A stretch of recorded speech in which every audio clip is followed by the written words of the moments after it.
nggak bisa ngomong apa-apa. Aku cuma naruh bayinya yang lagi disusuin, aku taruh bayinya, terus aku cuma berdiri di tempat tidur, aku nangis.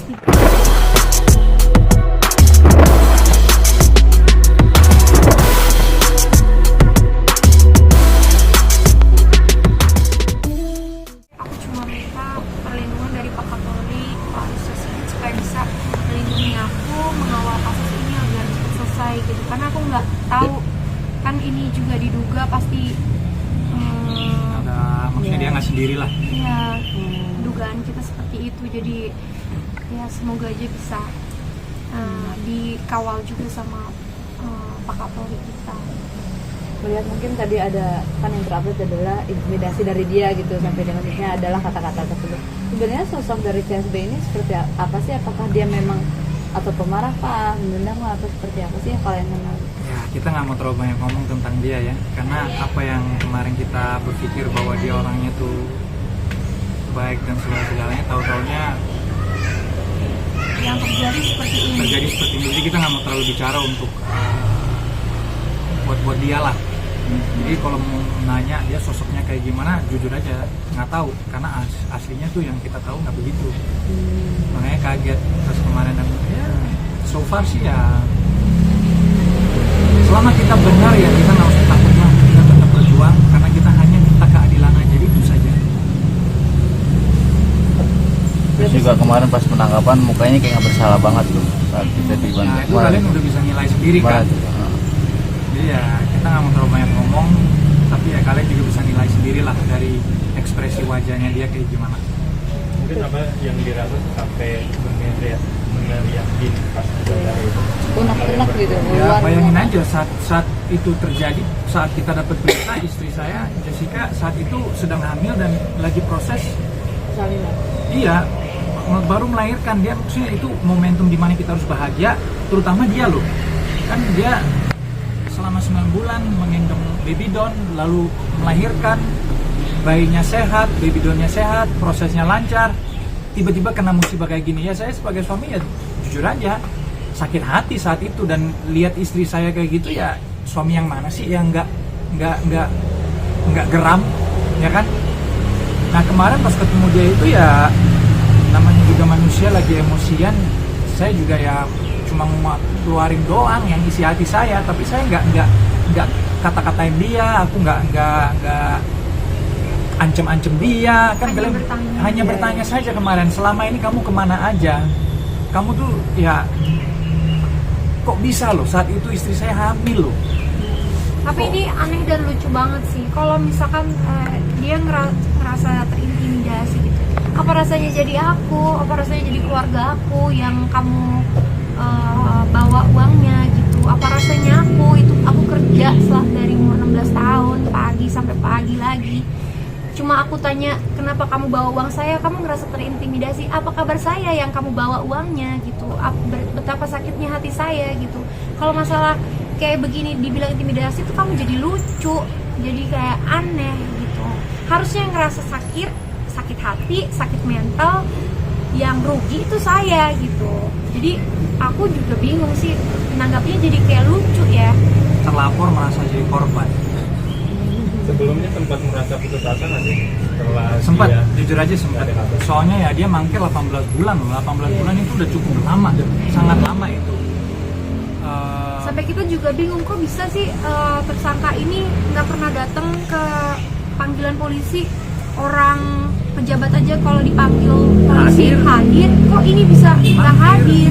Alasannya apa? Kerja. Sekarang enggak, itu alasannya sekarang, karena dia kan kemarin keluarin statement di berita, aku baca, aku lupa di mana, bahwa dia itu di Thailand karena lagi berbisnis untuk mengembalikan dananya.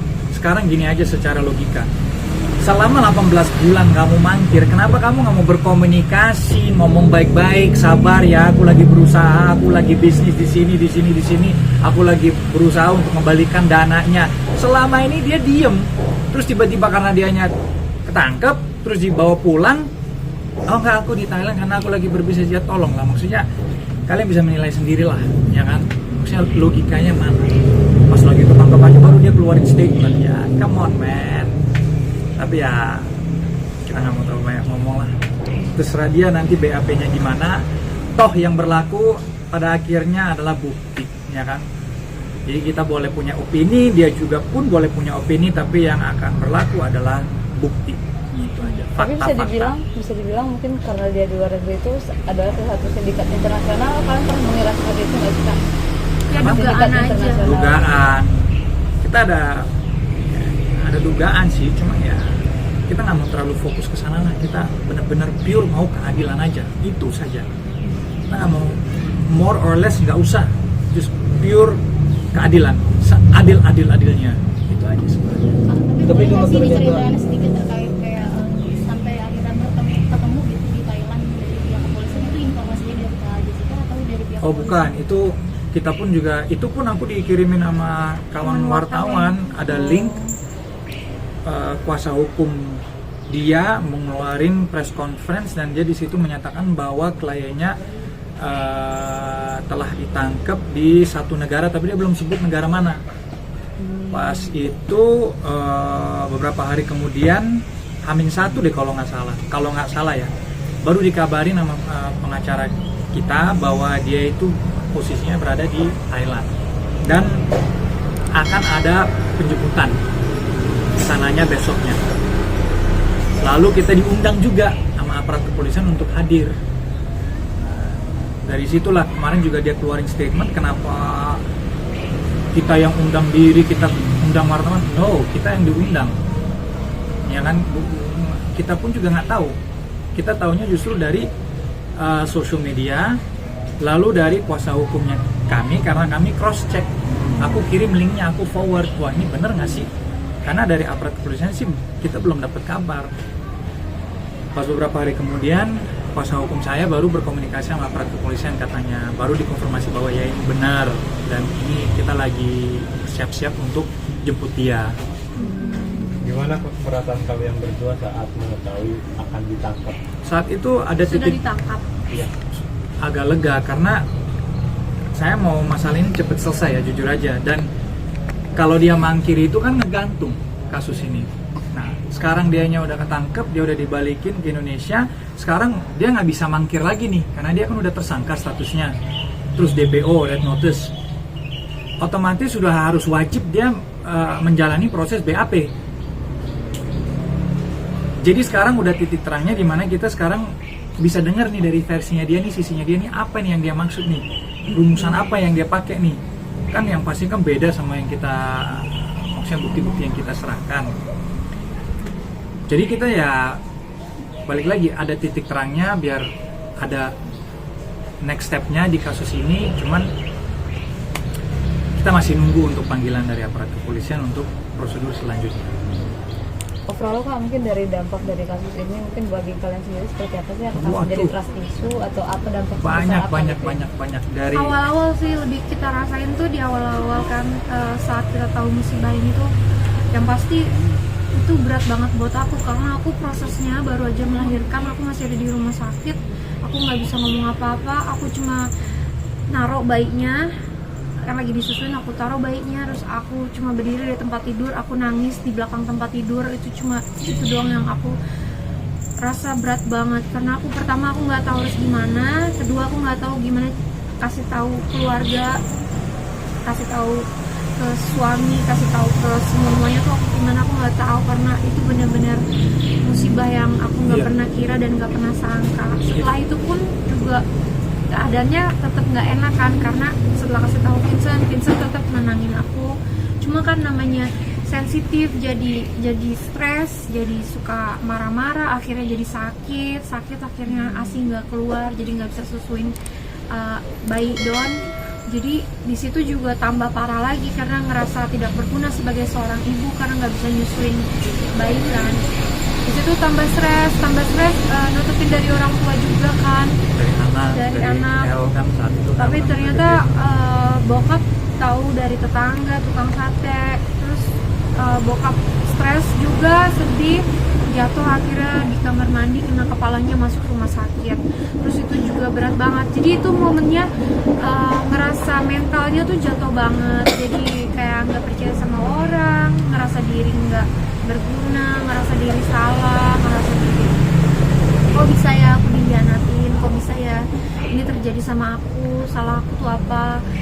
Jadi tuh kayak ngerasa perasaan-perasaan negatif tuh muncul terus, sampai aku sama Vincent tuh teriak-teriak, aku marah-marah, kita berdua jadi panas saat itu kan. Pokoknya momennya yang kita lewatin tuh bener-bener wah susah Berat. banget ya, apalagi tuh awal-awal ujian itu pernikahan kita parah banget juga gitu. Jadi itu apalagi di berapa ya 3 bulan apa 4 bulan gitu tiba-tiba dikabarin orang bank cicilannya ternyata selama ini nggak kebayar gitu. Jadi Nah, itu banyak. jadi itu nambah-nambah terus gitu. Jadi di situ juga kita bingung, aku terutama sedih banget gitu, nasib rumah gimana gitu. Pokoknya kalang kabut lah keder saat itu gitu. Benar-benar katastrofik ya kita boleh bilang. Itu semua mix emotions, perasaan dia pribadi, perasaan saya pribadi. Terus kita harus menjadi tim, kita harus Mundar mandir Wow. juga kan Jakarta Bali karena waktu Iya. itu kita masih tinggal di Bali, terus kita ngurusin kasusnya mesti terbang ke Jakarta dan aku repot banget baru habis lahiran bawa bayi juga kan. Terus ya begitulah pokoknya penuh air mata dan Berat. emosi gitu. Aku cuma takutin kalau hyperthyroid aku tuh kambuh, karena kalau udah kambuh itu aku minum obat tuh minimum 2 tahun. Jadi itu yang aku usaha supaya oke, aku harus relax, harus Jangan tarik sampai nafas sakit lah. gitu, karena kan pemicunya stres kan kalau hyperthyroid autoimun itu. Jadi ya udah itu aja yang benar-benar muter-muter terus ya begitulah. Oke. Oke. Boleh, Terakhir harapannya buat kasus kamu apa sih ke depannya?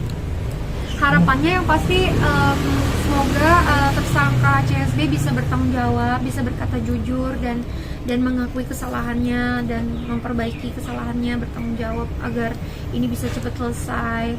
Dan semoga pihak kepolisian juga diberikan kekuatan untuk terus mengawal proses kasus ini, dan mudah-mudahan juga dibantu sama netizen, teman-teman wartawan, semoga bisa terus mengawal kasus ini.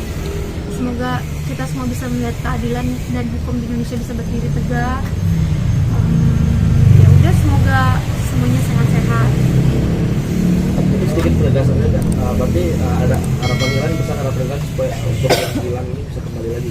ya maksudnya kita karena kita korban ini ya of course lah kalau emang ada chance-nya di mana harta istriku dikembalikan ya Kan pasti bagus. kita tetap mengupayakan Tapi balik lagi karena udah 18 bulan ya kita serahkan kepada yang di atas aja Tuhan.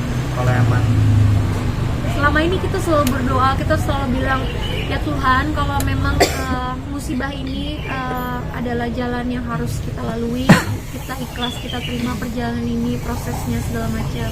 Kalaupun Tuhan punya kehendak rezeki yang aku hasilkan dari umur 16 tahun ini masih menjadi rezekiku, Tuhan pasti izinkan untuk kembali. Kalau misalkan Tuhan berkata lain, punya rencana lain yang pastinya lebih indah, ya udah kita ikhlaskan aja sama Tuhan lah, biar Tuhan yang punya rencana. Oke. Oke. Oke. Udah ya. Thank you, Kak Jen. Terima kasih ya Kak Terima kasih. Jen.